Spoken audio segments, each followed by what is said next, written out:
The next, the last concept is the concept of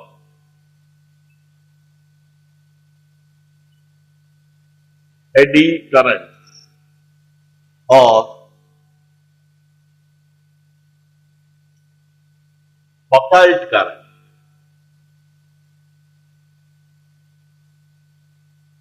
For the first time, such eddy current was observed by a scientist called Foucault.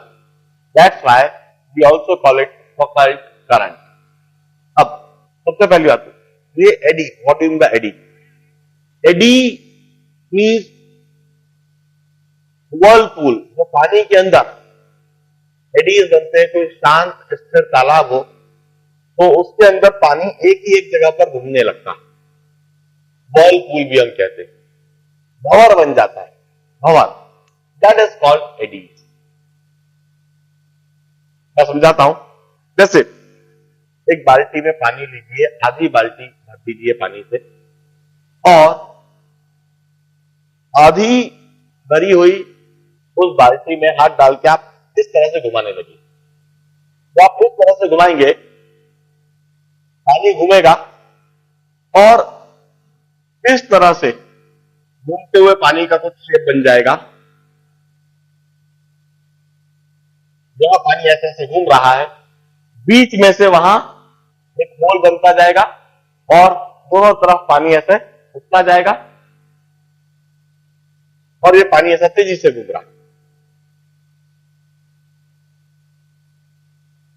इस type की situation को हम Aedes कहते हैं, घूमता हुआ ऐसे पानी। शांत स्थिर तालाब में हवा, ऊपर जो हवाएं, उनके मोशन की वजह से कई बार एडीज बनती है और हम कहते हैं ऐसे एडी में यदि कोई तैराक फंस जाए तो कितना भी अच्छा, कितना भी माना हुआ तैराक क्यों ना हो, वो उसमें डूब जाएगा, अपनी जान गंवा बैठेगा। इस तरह की eddies they are very much frequent in Mansarovar lake. Ladakh के उस पार, चाइना की सरहदों में आज के समय जो मानसरोवर है, वहां पर इस तरह की एडीज बनती रहती है और बहुत फ्रीक्वेंट है। किसी भी समय पर यदि आप मानसरोवर को देखोगे तो कम से कम 8 से 10 जगह आपको एडीज बनी हुई दिख जाएगी। इट्स सेड दैट कि मानसरोवर झील में कोई बोटिंग आज तक नहीं कर सका। मानसरोवर झील में आज तक कोई नाव चल नहीं सकी, उस झील को इधर से उधर क्रॉस कोई नहीं कर पाया। अकॉर्डिंग टू इंडियन माइथोलॉजी, उस वहां पर सब लोग तीर्थ यात्रा के लिए जाते हैं, उस मानसरोवर के चारों तरफ परिक्रमा करते हैं, पैदल उसके चारों तरफ घूमते हैं, and that is a Holi pilgrimage. वह एक हिंदुओं में काफी अधिक मान्यता है उस चीज की। मगर उस तालाब पर कोई नाव लेकर तालाब के अंदर उतर जाए और यह सोचे कि इस नाव से मैं पूरे तालाब के इस पार से उस पार डायमेट्रिकली ट्रेवल करते हुए मैं तालाब को क्रॉस करता हूं, इट्स नेक्स्ट टू इम्पॉसिबल। आज तक कोई नहीं कर पाया है, ढेर सारों हजारों प्रयास हो चुके हैं। It just because of this eddies. Mansarovar में जबरदस्त एडीज रहती है। आप नाव लेकर नीचे उतरोगे, आगे बढ़ाओगे, उसी दूर पर आगे बढ़ाओगे और आप पूरी तरह से भंवर में फंस जाओगे, आपकी नाव वहीं की वहीं डूब जाएगी और लहरों के साथ वो उसी किनारे पर फेंका जाएगी जिस किनारे पर आपने उतारी थी। आप भी वहीं पर आप फेंका जाओगे। That is the nature of that lake. It may be due to its geographical location, due to that geographical conditions, or it may be due to some divine thought, जो भी कुछ वहां पर श्राप या वरदान जो भी कुछ है, कुछ भी कह सकते हो, मगर ऐसा कहा जाता है। There lot of stories, there lot of biographies as well as autobiographies इस बात को समझाते हुए कि हम मानसरोवर तक गए और मानसरोवर में हमने यह काम करने की कोशिश करी और हम नाकामयाब रहे। एनीवे, जो मैं समझाने जा रहा हूं वो कुछ इसी तरह का फिनोमेना जो इलेक्ट्रिसिटी के साथ में होता है। लाइक हम इस बात को पढ़ चुके हैं,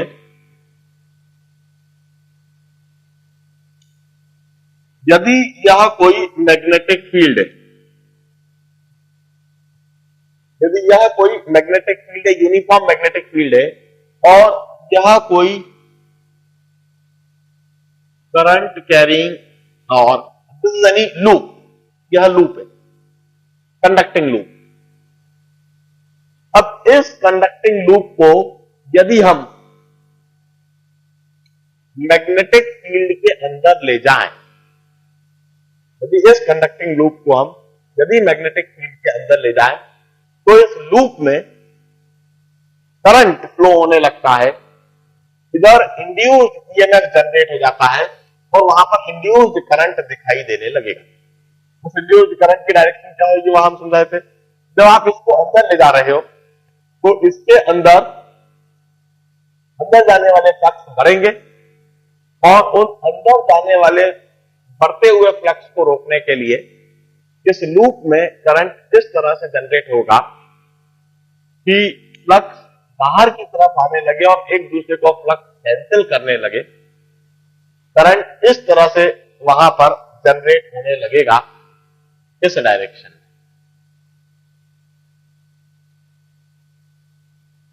जब आप इसे अंदर ले जाओगे, मैग्नेटिक फील्ड के अंदर ले जाने की कोशिश करोगे, आप इसे मैग्नेटिक फील्ड के अंदर ले जा रहे हो एक तरीके से, और जब आप इसे मैग्नेटिक फील्ड से बाहर लाओगे तो इस लूप में करंट अपोजिट डायरेक्शन में, बाहर लाते समय फ्लक्स कम होंगे, कम होते हुए फ्लक्स को लूप कम नहीं होने देगा और इसके लिए क्या करेगा, करंट उस डायरेक्शन में जनरेट करेगा जिससे कि अंदर की तरफ और फ्लक्स बढ़ते बने, करंट अपोजिट डायरेक्शन में फ्लो होने लगेगा। We already know this phenomena. यह तो एक करंट कैरिंग लूप के लिए और किसी भी एक क्लोज्ड लूप के लिए, कंडक्टिंग लाइन। बट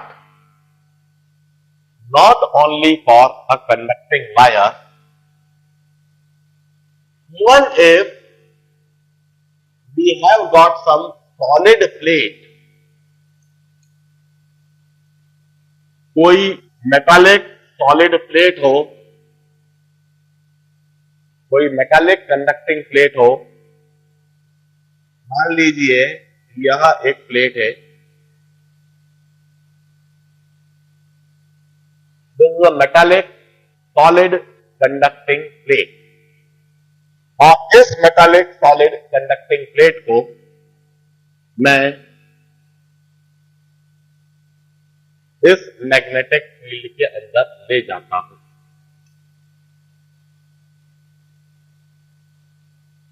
अब जब मैं इस मेटालिक प्लेट को मैग्नेटिक फील्ड के अंदर ले जाऊंगा तो इस मेटालिक प्लेट के साथ में लिंक्ड मैग्नेटिक फ्लक्स बढ़ेंगे। मेटालिक प्लेट उन बढ़ते हुए लिंक्ड मैग्नेटिक फ्लक्स को अपोज करने की कोशिश करेगी और उसे अपोज करने के लिए इस मेटालिक प्लेट में इस तरह से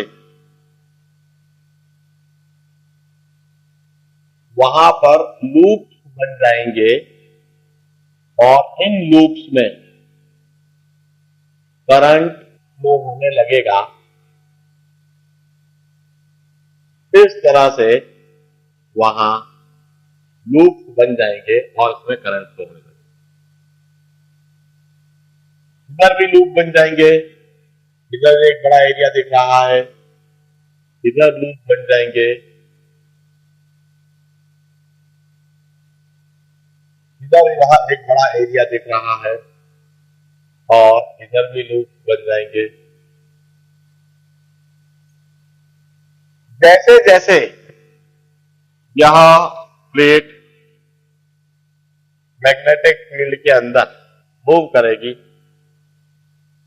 वैसे वैसे इसमें इस तरह से करंट के लूप बन जाएंगे और प्लेट के अंदर करंट ऐसे फ्लो होने लगे।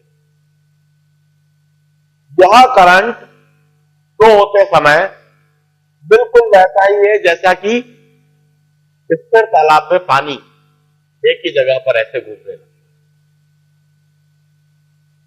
ये करंट बिल्कुल वैसे ही फ्लो रहा है। That's why we call them eddy current. इसकी वजह से वहां पर प्लेट में पावर डिसिपेट होएगा। इसकी वजह से प्लेट के अंदर पावर डिसिपेट होएगा और वह प्लेट गर्म होने लगेगी।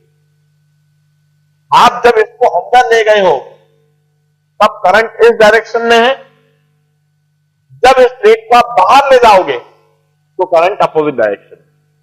अब बार बार यदि इस प्लेट को अंदर और बाहर लेते गए तो अंदर ले जाते समय करंट एक इस डायरेक्शन में, बाहर ले जाते समय अपोजिट डायरेक्शन में। बार बार आप ऐसे कर रहे हो, करंट बार बार उसमें फ्लो हो रहा है, धीरे धीरे वह प्लेट गर्म होने लगेगी और कई बार यह प्लेट इतनी गर्म तक हो जाती है कि यह मेल्ट हो जाएगी। हम इंडक्शन फर्नेस, जो इंडक्शन प्लेट है, वो इसी आधार पर बनाते हैं। इस प्लेट को इतना अधिक गर्म करा जा सकता है, धीरे धीरे करके इतनी गर्म हो जाती है फिनोमेना से कि वो मेल्ट तक हो जाती है। Such phenomena is termed as eddy current. मैं दूसरे तरीके से भी समझाता हूं। जैसे हम एक पीवीसी पाइप लें,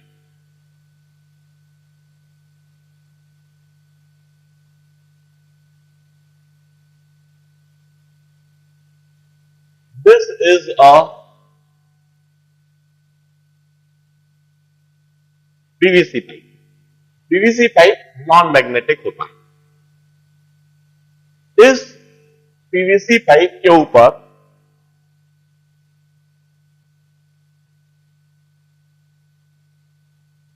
यह नॉन मैग्नेटिक है, इसलिए इसमें कोई एडी करंट जनरेट नहीं हो सकते।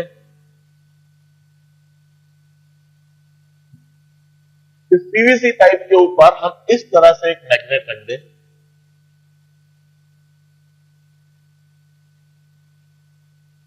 नॉर्थ और साउथ।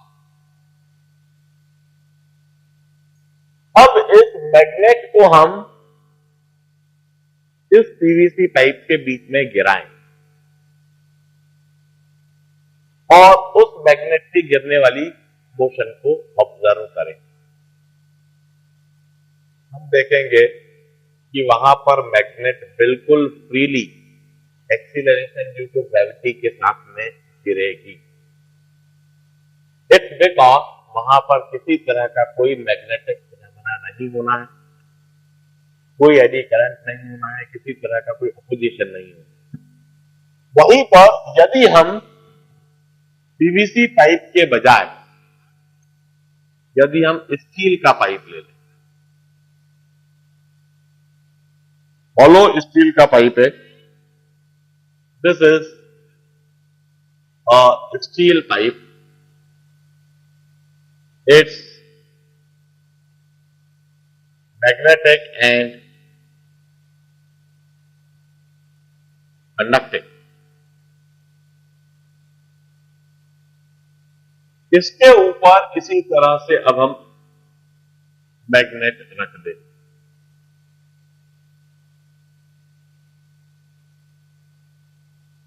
इधर नॉर्थ और इधर साउथ।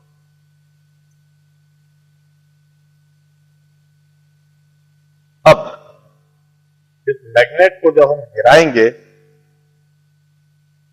तो खास बात, मैग्नेट से तो magnetic lines of force generate हो रही है और वह इस तरह से ट्रैवल भी कर रही है।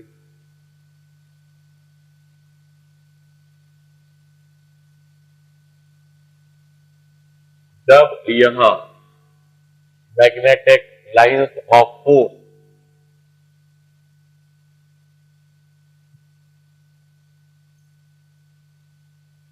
जब यह पीवीसी पाइप से गिरेगी, यह मैग्नेटिक लाइंस ऑफ फोर्स इस पीवीसी पाइप से कॉन्स्टेंटली चेंज होती जाएंगी। हम कहेंगे इस वजह से इस स्टील पाइप में मैग्नेटिक फ्लक्स जो लिंक्ड है वह चेंज होएगा। Magnetic flux, linked magnetic flux के चेंज होने से इस स्टील पाइप में एडी करंट फ्लो होने लगेंगे। That eddy current would oppose the falling phenomena of the magnet. वह एडी करंट इस मैग्नेट के फॉलिंग फिनोमेना को अपोज करेंगे। इस वजह से यह मैग्नेट फ्री फॉल में नहीं होगी, यह ग्रेविटी से नहीं गिरेगी। इनफैक्ट यह मैग्नेट कुछ समय तक एक्सीलरेट होने के बाद टर्मिनल वेलोसिटी एक्वायर कर लेगी और फिर उस टर्मिनल वेलोसिटी से यह धीरे धीरे गिरेगी। हम यदि पीवीसी पाइप और स्टील पाइप पास पास में रख दें और दोनों के ऊपर दो मैग्नेट रख दें और दोनों मैग्नेट को एक साथ गिराएं, हम पाएंगे कि पीवीसी पाइप में रखी हुई मैग्नेट तो बड़ी जल्दी गिर गई और स्टील पाइप वाली मैग्नेट धीरे धीरे गिर रही है।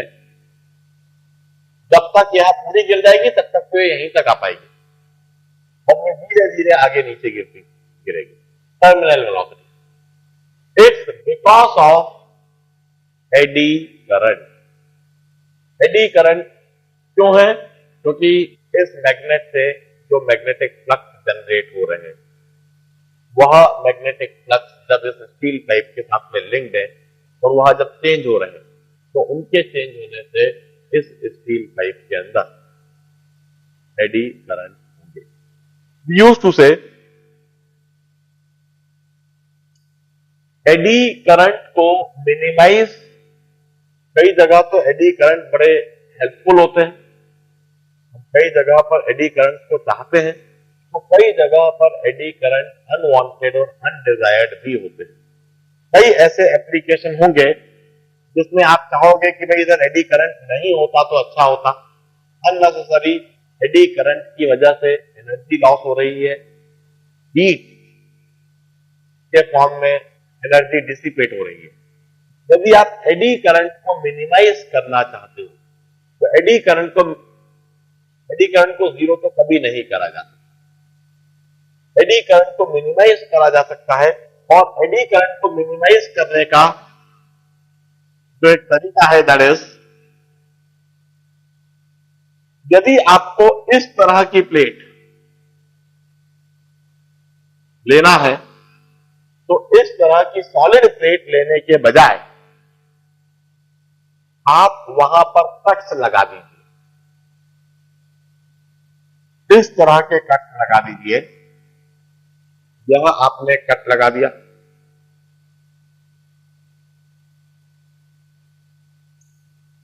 फिर इधर एक कट लगा दीजिए,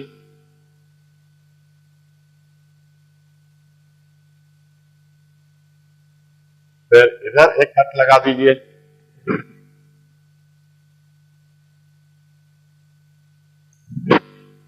फिर इधर एक कट लगा दीजिए।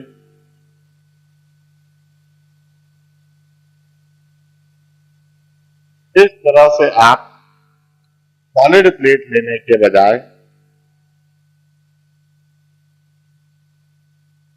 इस तरह की प्लेट ले लीजिए। इसमें एडी करंट तो होंगे, जब आप इसे मैग्नेटिक फील्ड के अंदर ले जाओगे, जब आप इसे इस तरह से मैग्नेटिक फील्ड के अंदर मूव करवाओगे तो एडी करंट तो बनेंगे, मगर इस बार जो एडी करंट के लूप बनेंगे वह बड़े बड़े लूप बनने के बजाय छोटे छोटे लूप बनेंगे। जहां जहां बड़ा बड़ा एरिया दिख रहा है वहां इस तरह के एडी करंट के लूप बनेंगे। हम कहेंगे एडी करंट तो अभी भी है मगर काफी कम हो गए। पहले जितने बड़े बड़े लूप बन रहे थे, बड़ा लूप बनना मतलब ज्यादा मैग्नेटिक मोमेंट होना, ज्यादा मैग्नेटिक मोमेंट होना मतलब ज्यादा उसका इफेक्ट होना, ज्यादा हीट डिसिपेट होना, ज्यादा एनर्जी का लॉस होना। इस केस में करंट अभी भी है, लूप अभी भी है, मगर छोटे छोटे लूप होने की वजह से उनका मैग्नेटिक मोमेंट कम है, उसमें एनर्जी लॉस, हीट डिसिपेशन कम है। इनफैक्ट इन्हीं एडी करंट के एप्लीकेशन से हम डेड बीट गैल्वेनोमीटर बनाते हैं। डेड बीट गैल्वेनोमीटर मतलब भाई गैल्वेनोमीटर का प्रिंसिपल क्या है? उसके अंदर एक कॉइल है, उस कॉइल में जब करंट पास होता है तो कॉइल डिफ्लेक्ट होती है। फर्स्ट बात, जब उस कॉइल में करंट पास होता है तो वहां पर निडल वह डिफ्लेक्शन के साथ में आगे तक बढ़ जाती है और वो एसएचएम करने लगती है। जब तक वह निडल एसएचएम करेगी तब तक आप उसकी रीडिंग नहीं ले पाओगे। आप रीडिंग तभी ले पाओगे जब निडल स्टेशनरी हो जाए। यदि वहां पर कोई एडी करंट नहीं होगा तो एसएचएम लंबे समय तक चलता रहता है। निडल को जल्दी स्टेशनरी करने के लिए वहां पर एडी करंट जनरेशन की कंडीशन क्रिएट कर दी जाती है और एडी करंट से करंट पास करते से ही निडल एकदम से उसकी फाइनल वैल्यू तक आती है और बिना किसी एसएचएम करे वहीं की वहीं रुक जाती है और आप रीडिंग जल्दी से ले लेते हैं। Such galvanometer we call them dead beat galvanometer.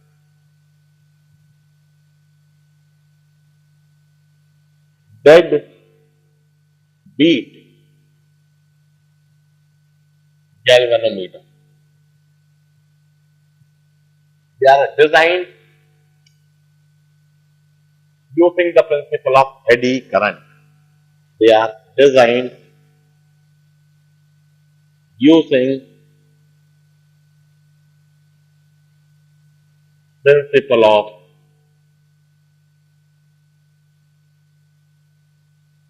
eddy current.